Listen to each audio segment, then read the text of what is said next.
مومن کا قبر میں نماز کا دھیان۔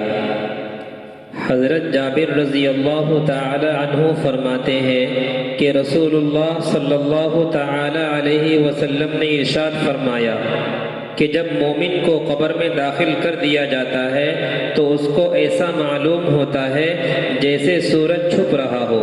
سو جب اس کی روح لوٹائی جاتی ہے تو آنکھیں ملتا ہوا اٹھ کر بیٹھتا ہے اور فرشتوں سے کہتا ہے کہ مجھے چھوڑ دیں، میں نماز پڑھتا ہوں۔ ملا علی قاری رحمۃ اللہ علیہ لکھتے ہیں کہ گویا وہ اس وقت اپنے آپ کو دنیا ہی میں تصور کرتا ہے کہ سوال و جواب کو رہنے دو، مجھے فرض ادا کرنے دو، وقت ختم ہوا جا رہا ہے،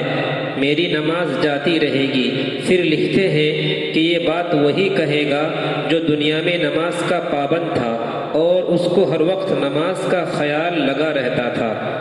اس سے بے نمازیوں کو سبق حاصل کرنا چاہیے اور اپنے حال کا اس سے اندازہ لگائے اور اس بات کو خوب سوچے کہ جب اچانک سوال ہوگا تو کیسی پریشانی ہوگی۔